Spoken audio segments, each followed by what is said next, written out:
Greetings, adventurers, and welcome back to the campfire. Tonight, I will be reading H.P. Lovecraft's short story, The Music of Erich Zann. But before we get into that, please don't forget to hit like and subscribe. With that being said, please get cozy by the fire and enjoy H.P. Lovecraft's The Music of Erich Zann. I have examined maps of the city with the greatest care, yet have never again found the Rue d'Assay. These maps have not been modern maps alone, for I know that names change. I have, on the contrary, delved deeply into all the antiquities of the place, and have personally explored every region of whatever name which could possibly answer to the street I knew as the Rue d'Assay.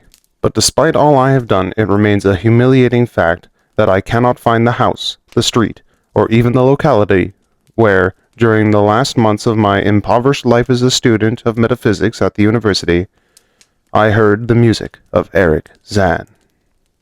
That my memory is broken, I do not wonder, for my health, physical and mental, was gravely disturbed throughout the period of my residence in the Rue d'Assay, and I recall that I took none of my few acquaintances there. But that I cannot find the place again is both singular and perplexing, for it was within a half-hour's walk of the university, and was distinguished by peculiarities which could hardly be forgotten by anyone who has been there. I have never met a person who has seen the Rue d'Assay.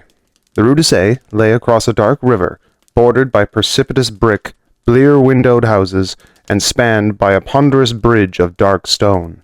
It was always shadowy along that river, as if the smoke of the neighboring factories shut out the sun perpetually. The river was also odorous with evil stenches, which I have never smelt elsewhere, and which may some day help me to find it, since I should recognize them at once. Beyond the bridge were narrow, cobbled streets with rails, and then came the ascent, at first gradual, but incredibly steep as the Rue d'Assay was reached. I have never seen another street as narrow and steep as the Rue d'Assay. It was almost a cliff, closed to all vehicles, consisting in several places of flights of steps, and ending at the top in a lofty, ivied wall. Its paving was irregular, sometimes stone slabs, sometimes cobblestones, and sometimes bare earth with struggling greenish-gray vegetation. The houses were tall, peaked roof, incredibly old, and crazily leaning backwards, forwards, and sidewise.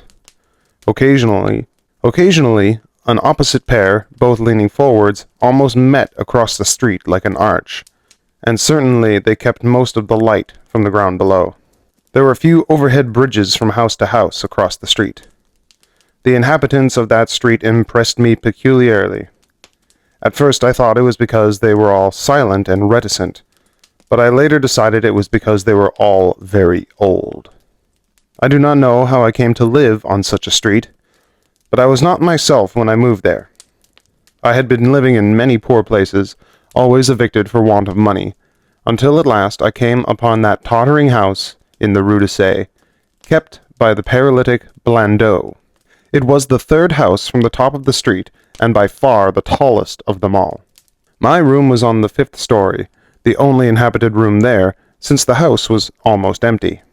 On the night I arrived, I heard strange music from the peaked garret overhead, and the next day asked old Blandot about it.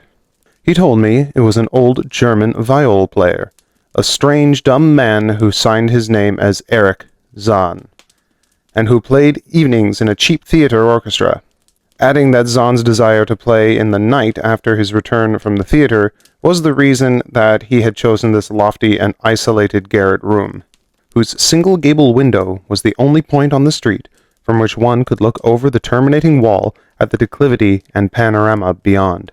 Thereafter I heard Zann every night, and although he kept me awake, I was haunted by the weirdness of his music. Knowing little of the art myself, I was yet certain that none of his harmonies had any relation to music I had heard before, and concluded that he was a composer of highly original genius. The longer I listened, the more I was fascinated, until after a week I resolved to make the old man's acquaintance. One night, as he was returning from his work, I intercepted Zann in the hallway and told him that I would like to know him, and be with him when he played. He was a small, lean, bent person with shabby clothes, blue eyes, grotesque satyr-like face, and nearly bald head. At my first words, he seemed both angered and frightened. My obvious friendliness, however, finally melted him, and he grudgingly motioned to me to follow him up the dark, creaking, and rickety attic stairs. His room, one of only two in the steeply pitched garret, was on the west side, toward the high wall that formed the upper end of the street. Its size was very great, and seemed the greater because of its extraordinary bareness and neglect. Of furniture there was only a narrow iron bedstead, a dingy washstand, a small table, a large bookcase, an iron music rack, and 3 old-fashioned chairs. Sheets of music were piled in disorder about the floor. The walls were of bare boards and had probably never known plaster, whilst the abundance of dust and cobwebs made the place seem more deserted than inhabited. Evidently, Erich Zann's world of beauty lay in some far cosmos of the imagination. Motioning me to sit down, the dumb man closed the door, turned the large wooden bolt, and lighted a candle to augment the one he had brought with him. He now removed his viol from its moth-eaten covering, and taking it, seated himself in the least uncomfortable of the chairs. He did not employ the music rack, but offering no choice and playing from memory, enchanted me for over an hour with strains I had never heard before, strains which must have been of his own devising. To describe their exact nature is impossible for one unversed in music. They were a kind of fugue, with recurrent passages of the most captivating quality, but to me were notable for the absence of any of the weird notes I had overheard from my room below on other occasions. Those haunting notes I had remembered, and had often hummed and whistled inaccurately to myself. So, when the player at length laid down his bow, I asked him if he would render some of them. As I began my request, the wrinkled satyr-like face lost the bored placidity it had possessed during the playing, and seemed to show the same curious mixture of anger and fright which I had noticed when I first accosted the old man. For a moment I was inclined to use persuasion, regarding rather lightly the whims of senility, and even tried to awaken my host's weirder mood by whistling a few of the strains to which I had listened the night before. But I did not pursue this course for more than a moment, for when the dumb musician recognized the whistled air, his face grew suddenly distorted, with an expression wholly beyond analysis, and his long, cold, bony right hand reached out to stop my mouth and silence the crude imitation. As he did this, he further demonstrated his eccentricity by casting a startled glance towards the lone curtained window, as if fearful of some intruder. A glance doubly absurd, since the garret stood high and inaccessible above all the adjacent roofs, this window being the only point on the steep street, as the concierge had told me, from which one could see over the wall at the summit. The old man's glance brought Brandeau's remark to my mind, and with a certain capriciousness, I felt the wish to look out over the wide, dizzying panorama of moonlit roofs and city lights beyond the hilltop, which, of all the dwellers of the Rue d'Assay, only this crabbed musician could see. I moved towards the window and would have drawn aside the nondescript curtains, when with a frightful rage even greater than before, the dumb lodger was upon me again, and this time motioning with his head towards the door, as he nervously strove to drag me thither with both hands. Now, thoroughly disgusted with my host, I ordered him to release me, and I told him I would go at once. His clutch relaxed, and as he saw my disgust and offense, his own anger seemed to subside. He tightened his relaxing grip, but this time in a friendly manner, forcing me into a chair. Then, with an appearance of wistfulness, crossing to the littered table, where he wrote many words with a pencil in labored French of a foreigner. The note which he finally handed to me was an appeal for tolerance and forgiveness. Zann said that he was old, lonely, and afflicted with strange fears and nervous disorders connected with the music and with other things. He had enjoyed my listening to his music, and wished I would come again, and not mind his eccentricities. But he could not play to another his weird harmonies, and could not bear hearing them from another, nor could he bear having anything in his room touched by another. He had not known until our hallway conversation that I could overhear his playing in my room, and now asked me if I would arrange with Blandeau to take a lower room where I could not hear him in the night. He would, he wrote, defray the difference in rent. As I sat deciphering the execrable French, I felt more lenient towards the old man. He was a victim of physical and nervous suffering, as was I, and my metaphysical studies had taught me kindness. In the silence there came a slight sound from the window. A shutter must have rattled in the night wind, and for some reason I started almost as violently as did Erich Zann. So when I had finished reading, I shook my host by the hand and departed as a friend. The next day Blandot gave me a more expensive room on the third floor, between the apartments of an aged moneylender and the room of a respectable upholsterer. There was no one on the fourth floor. It was not long before I found that Zann's eagerness for my company was not as great as it had seemed while he was persuading me to move down from the fifth story. He did not ask me to call on him, and when I did call, he appeared uneasy and played listlessly. This was always at night. In the day he slept, and would admit no one. My liking for him did not grow, though the attic room and the weird music seemed to hold an odd fascination for me. I had a curious desire to look out of that window, over the wall, and down the unseen slope at the glittering roofs and spires, which must lie outspread there. Once I went up to the garret during theatre hours when Zann was away, but the door was locked. What I did succeed in doing was to overhear the nocturnal playing of the dumb old man. At first I would tiptoe up to my old fifth floor, and then I grew bold enough to climb the last creaking staircase to the peaked garret. There, in the narrow hall outside the bolted door with the covered keyhole, I often heard sounds which filled me with an indefinable dread, the dread of a vague wonder and brooding mystery. It was not that the sounds were hideous, for they were not, but that they held vibrations suggesting nothing on this globe of earth, and that at certain intervals they assumed a symphonic quality which I could hardly conceive as produced by one player. Certainly, Erich Zann was a genius of wild power. As the weeks passed, the music grew wilder, whilst the old musician acquired an increasing haggardness and furtiveness pitiful to behold. He now refused to admit me at any time, and shunned me whenever we met on the stairs.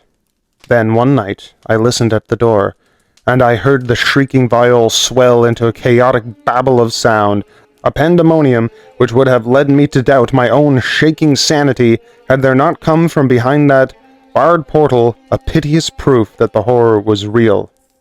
An awful, inarticulate cry, which only a mute can utter, and which rises only in moments of the most terrible fear or anguish. I knocked repeatedly at the door, but received no response. Afterwards I waited in the black hallway, shivering with the cold and fear, till I heard the poor musician's feeble effort to rise from the floor by the aid of a chair. Believing him just conscious after a fainting fit, I renewed my rapping, at the same time calling out my name reassuringly. I heard Zann stumble to the window and close both shutter and sash, then stumbled to the door, which he falteringly unfastened to admit me. This time his delight at having me present was real, for his distorted face gleamed with relief, while he clutched at my coat as a child clutches at its mother's skirts. Shaking pathetically, the old man forced me into a chair, whilst he sank into another, besides which his viol and bow lay carelessly on the floor. He sat for some time, inactive, nodding oddly, but having a paradoxical suggestion of intense and frightful listening. Subsequently, he seemed to be satisfied, and crossing to a chair by the table, wrote a brief note, handed it to me, and returned to the table, where he began to write rapidly and incessantly. The note implored me, in the name of mercy, and for the sake of my own curiosity, to wait where I was while he prepared a full account in German of all the marvels and terrors which beset him. I waited, and the dumb man's pencil flew. It was perhaps an hour later, while I still waited, and while the old man's feverishly written sheets still continued to pile up, that I saw Zann start, as from the hint of a horrible shock. Unmistakably, he was looking at the curtained window and listening shudderingly. Then I half fancied I heard a sound myself, though it was not a horrible sound, but rather an exquisitely low and infinitely distant musical note, suggesting a player in one of the neighboring houses, or in some abode beyond the lofty wall over which I had never been able to look. Upon Zann the effect was terrible, for dropping his pencil suddenly he rose, seized his viol, and commenced to rend the night with the wildest playing I had ever heard from his bow, save when I was listening at the barred door. It would be useless to describe the playing of Erich Zann on that dreadful night. It was more horrible than anything I had ever overheard, because I could now see the expression on his face, and could realize that this time the motive was stark fear. He was trying to make a noise, to ward something off or drown something out. What? I could not imagine, awesome though I felt it must be. The playing grew frantic, delirious, and hysterical, yet kept to the last the qualities of supreme genius which I knew this strange old man possessed. I recognized the air. It was a wild Hungarian dance, popular in the theaters, and I reflected for a moment that this was the first time I had ever heard Erich Zann play the work of another composer. Louder and louder, wilder and wilder mounted the shrieking and whining of that desperate viol. The player was dripping with an uncanny perspiration and twisted like a monkey, always looking frantically at the curtained window.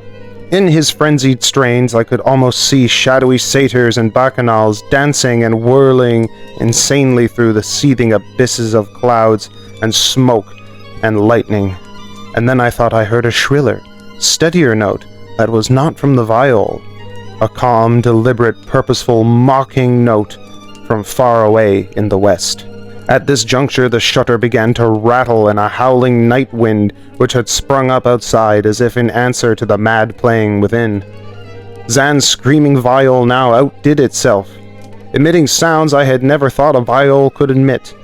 The shutter rattled more loudly, unfastened, and commenced slamming against the window.